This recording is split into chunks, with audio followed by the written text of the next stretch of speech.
name is Joyce Walker. I'm a retired history lecturer in the university, and I've been retired for 5 years, and I wrote the book whenever I retired. I had time to do it.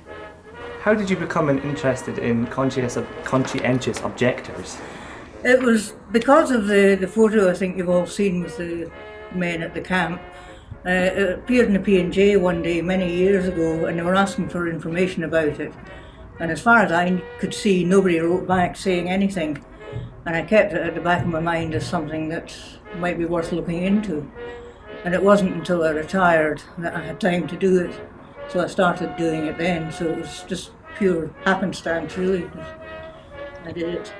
How much work did it take to uncover the Dice Work Camp? It took quite a lot. It took more than perhaps it should have, but at the end of the First World War, the government destroyed all the records about conscientious objectors and things. They said they didn't have room to keep them, which I can't imagine the government not having room to keep things. I think it was a decision made to protect the tribunals that the men had to appear in front of. They didn't cover themselves in glory particularly. And it certainly wasn't done to protect the conscientious objectors' reputations. They didn't care about that. But I think it was the titled gentlemen and the elected representatives and things who sat in tribunals that they were protecting. So there were no paper records at all, no government records, or very, very few. So I was reduced to going through newspaper archives and trawling through microfilm reels of newspapers and bringing stuff out that way. Why do you think people are still interested in World War I?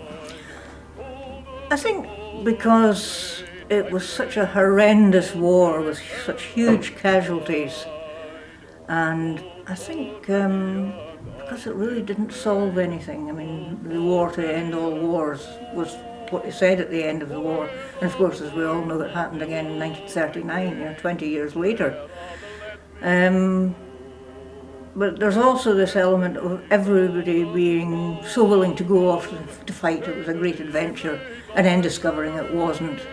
And the sheer horrendous nature of the war, I think, has made it stick in people's memories more than even the Second World War, which wasn't as, I can't say it wasn't as horrendous, but it was not the same kind of horrendous as the First World War, up to your neck in mud in the trenches and things. Has never really happened again since, and hopefully never will again. But I think it's because of the very nature of the war, the bloodbath it descended into, and in some cases it was a hand-to-hand fight and things, which no longer happens.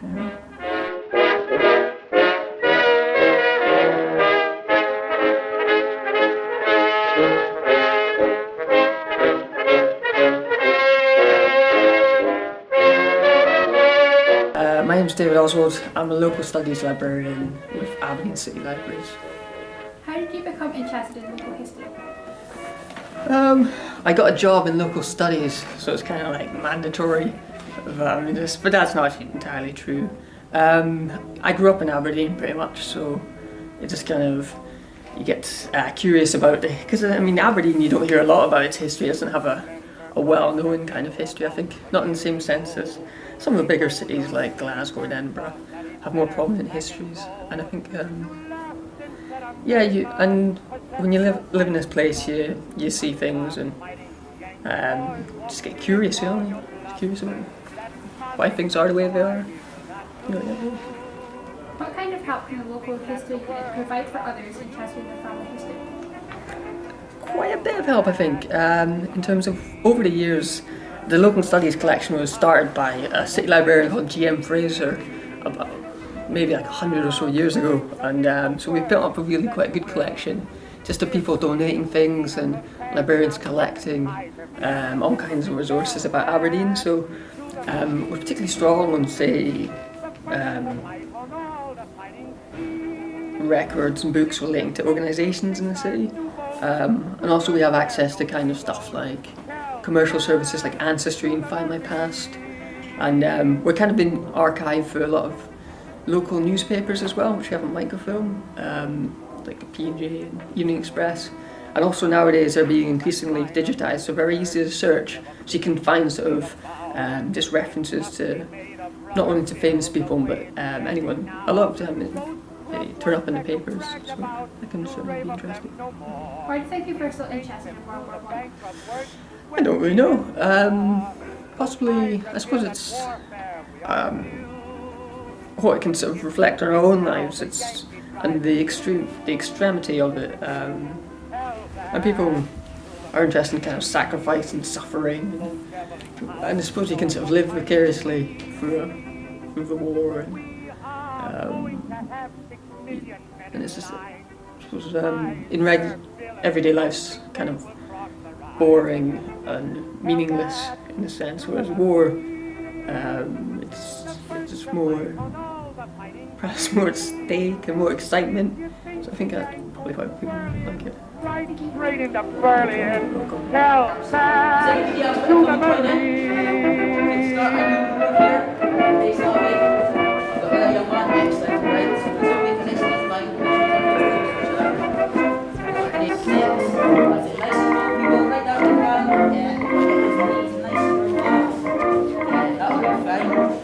Now the next part is part 3, physical training. I'm a First World War living historian. I also volunteer at the Gordon Highlanders Museum. What made you want to be living history? I started working at the museum as a volunteer about 5 years ago, and during that time I met a group of guys called the Gordon Highlanders 1914 to 1918, and they introduced me to the group and just liked what they'd done. And I've got family that were Gordon Highlanders right back from before the First World War and all the way through the First World War and the Second World War, and it made me just want to live on their legacy and make sure the stories were always told, kept alive. So how can people get involved? It's quite easy actually.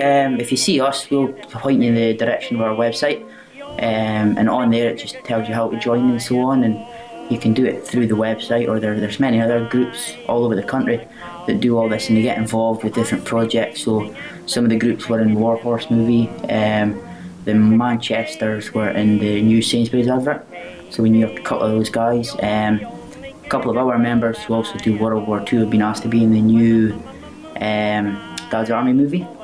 So different things can open up different opportunities in that for you, so it's really good. And finally, why do you think people are so interested in World War I? I think it's the 100-year anniversary, let's be fair, and that's the biggest part of it, but it's people who've still got family that they know about, and people who want to research their families and just to live it on and keep the stories alive and the poems and all the other memories of it going. Yeah. Hi everyone, we're the Gordon Highlanders 1914 to 1918 Living History Group. We've been invited along to St Machar today to show our display and to do some talks on the Great War. So what we've got here is 2 of our members, and we've got 2 members of St Machar Academy as well, 2 of the people that are going to help us along. So what we're going to do is we're going to put them through some basic training of marching, and then we're going to do some physical training exercises, just the way it was conducted during the First World War through the book, and then we're going to do some bayonet training as well. So squad shin, shoulder arms,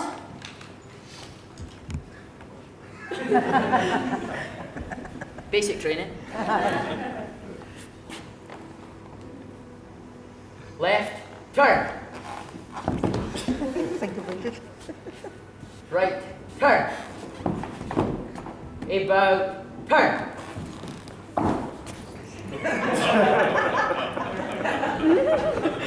Right, about, turn. Right, turn. Squad by the left.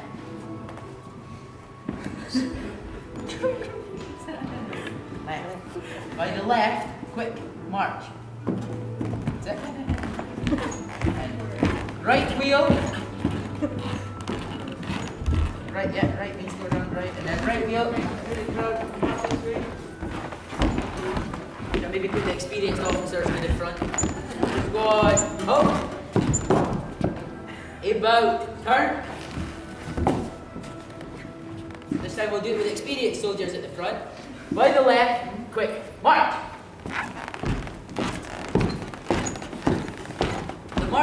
back then was a lot different to what it is today. Left turn. They didn't stomp their feet or raise their knees. Quick mark. Follow back into line again, like I said, they're just going through their basic training at the moment. Quick march. Squad, halt.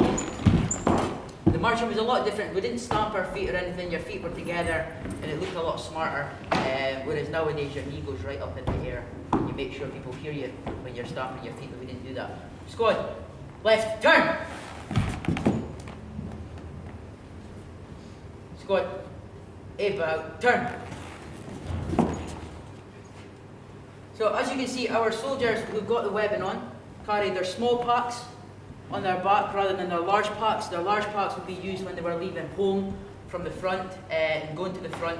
Their small packs are used for battle purposes, so they would use them in battle. And what you've got inside there is your rain cape, and you keep your rations of food in there as well. About, turn. On the front he's got 10 pouches. In all your pouches you've got 2 to 3 clips of ammunition, so you'd have 150 rounds of ammunition ready to be used with your rifle on your front. And then at the side, on your left hand side, you've got your bayonet and your entrenchment tool, and on your right hand side you've got your water bottle. Squad, port, arms. The Lee Enfield rifle is what every soldier carried with him to the front in 1914 right through to 1918, and they still use it today with the cadets. It's a bolt action 10 round rifle. Your clips are inserted through the top. In parts of 5, your magazine's never removed unless it's for cleaning purposes. They fit into the iron lug and they're forced into the magazine. Your bolt is brought forward, which is inserting the first round into the chamber of the rifle. Once you pull the trigger, the firing pin hits the back of the shell, which strikes the fuse and it explodes the powder, which sends the ammunition out the end of the rifle towards the target. These were our main rifles. One of the training exercises that we had to do was the rapid fire, and during the rapid fire you had to fire as many as you could on target in 1 minute. Now the minimum that the British soldier had to do in 1 minute was 15, and they had to be on target over 300 yards. So that's about 1 football pitch distance on target. The French and the Germans could only do 5. The reason for that is their bolts were a lot longer and they would hit them in the face as they pulled them back. So they changed it to these ones. We had shorter bolts, which meant we could reload it at our face while still aiming at the same time. So it was a lot better. Squad, soldier, shoulder arms. Ground arms. You can ground your arms on the floor, please. Bolts in the air. Now the next part I'm going to do is put the men through their physical training. Now this is the way it was done exactly 100 years, the men and young lady here, through the physical training exercises, the way it was done through the book 100 years ago today. So men, if you all, and lady, if you all put your arms out and make sure you've got a nice safe distance from each other, without anybody getting hit in the face by swinging arms. Does anybody else want to come and join in? We can start a new row here. Come up and join in. You young man, up you come. Come on, don't be shy. There we go. Who else? Come on young man, up you come. That's it, start a new line here. That's fine. You all face that way. I've got another young man. Excellent. Right, so you all make a nice neat line. Make sure you aren't too close to each other. You don't want any arms flying into people's faces. So if you just punch along here a little bit, young man. That's perfect. So the first part we're going to do is physical training part 1, which is exercises for the feet and heels. So feet together, shoulder width apart please, sorry, shoulder width apart.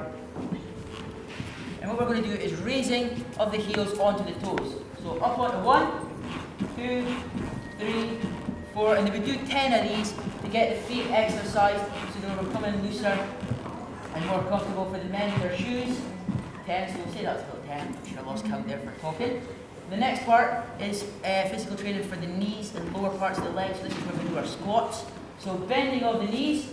1, 2, doesn't work with a sword. 3, 4, 5, 6, That's it. Nice and low, people. Right down to the ground. Yeah. Get those knees nice and relaxed. 10. That'll do fine. Now the next part is part 3, physical training. And this is where we do the lunge. So what I'm going to do is I'm going to give you all a number, okay? 1, 2, 1, 2, 1, 2, 1. Okay? Now section 1, with your left leg first, lunge. Section 2, with your left leg first, lunge. There we go. Section 1, with your right leg first, lunge. There we go, I'm back. Section 2, with your right leg, and lunge. So this is just us slowly getting to making the men's bodies more comfortable in their equipment and so on.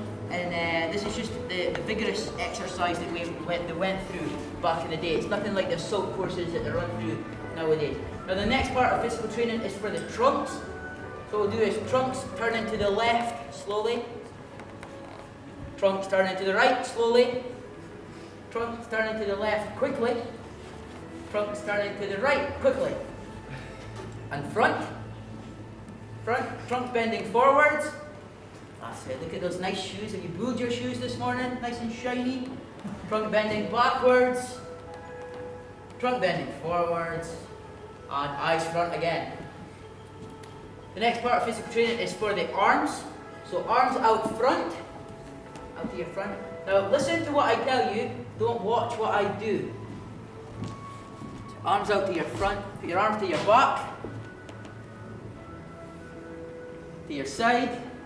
To the sky, to your back, to the front, to the sky, to the side, up, down, side, back, front, and to your sides again.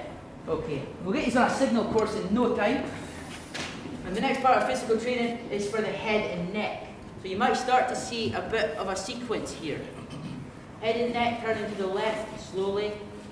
Head and neck turn to the right slowly. Head and neck turn to the left quickly.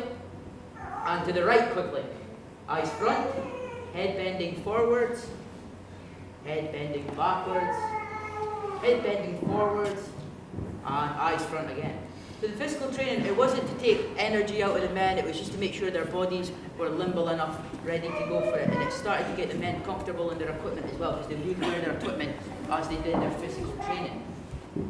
Now the last part of physical training is on the spot jogging for 1 minute. Now I think I've tired them out quite a bit already and I'm getting some dirty looks here. So what we'll do is we'll do for 30 seconds, arms out front. That's it, out to the front.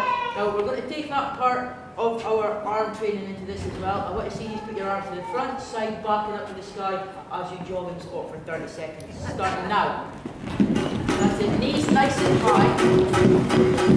Knees high. Knees up, high. Front, move your arms. Start in one squat.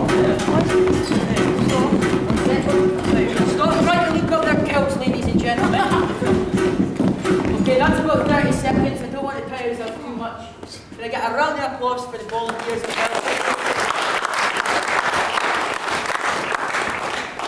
Squad, if you could retrieve your arms.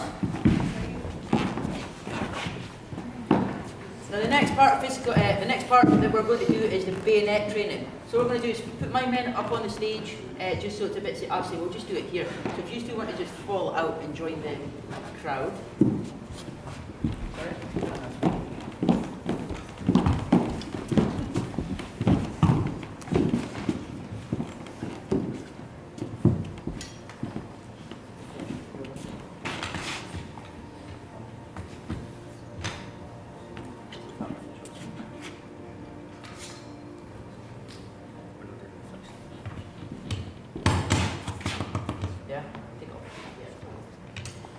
Make sure we've got the right bayonets for the right rifles, because sometimes they don't all fit each other.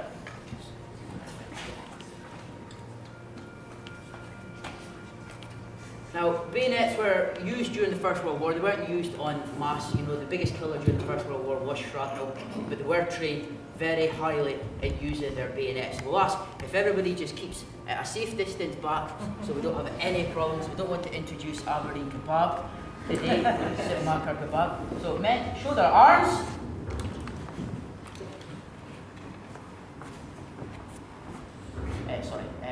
your arms, sorry. Slope arms. Slope arms, I forgot to do the bayonet fix. So if you just put it back. It's my fault, sorry. So squad will prepare to fix bayonet. Fix. Bayonet. So the bayonet is 17 inches of Sheffield steel. They've got a reinforced spine along the back, and they've got that air groove running along it as well. Most bayonets were made, 4 or 5 different companies made them. One of the biggest distributors is still on the go today. They're known as Wilkinson Sword. And the one that we've got on this rifle here is stamped Wilkinson Sword. It's 1907 dated as well. So you will be able to see that on the table after the display. Shun. Slope. Arms. Port. Arms. On guard. On guard! As you were. I want to hear hate. On guard! On guard! Point! Yeah! And again, point! Yeah! Now the men are aiming for the chests of their victims, but we also had to learn different maneuvers for different ways to attack as well. So if there was somebody on the ground, or if you were coming in a trench, you would use low guard. Point! Yeah! And again, point! Yeah! If there was a man on a horse or coming into your trench, you would use high guard. High guard. Point. Ah! And again, point. Ah! On guard. If it was a confined space, you would need to restrict your space, so you would use short guard. Point. Ah! And again, point. Ah! If you needed that extra bit of length, long guard. Point. Ah! And again, point. Ah! Left guard. Point. Ah! And again, point. Ah! Right guard. Point. Ah! And again, point. Ah! Ice front. So there's different maneuvers that we use. We've also got some more. Just got to move out of the way for this one so I know that I'm safe. Butt swipe. Yeah! Comes up, knocking the enemy in the chin. Knocking some teeth out and knocking some sense into them as well. And again, butt swipe! Yeah! It's very useful. Now, if an enemy was coming into your trench, you need to use a different maneuver. We also had the jab. Men, jab! Point! Yeah! And again, point! Yeah! The jab is for an enemy coming in through the trench at the top. Get him in those nice private areas. No more little Huns after that. Men, on guard! Now those basic manoeuvres there are the manoeuvres that the British Army taught all their soldiers from 1914 to 1918 on the First World War and how to use their bayonets. Squad, port arms, slope arms. To your duties, fall out. So we being the Gordon Highlanders, come over and see our table before 2 o'clock, and if any questions you've got to ask on anything, just come over and ask away. Okay, thank you very much.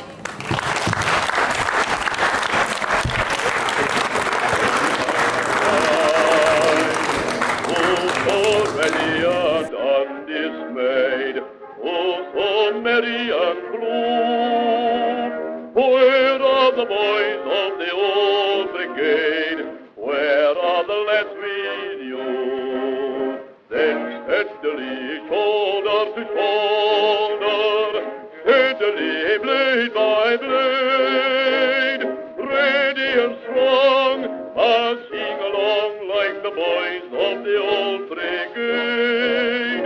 Then steadily, shoulder to shoulder, steadily, blade by blade, ready and strong, passing along like the boys of the old brigade.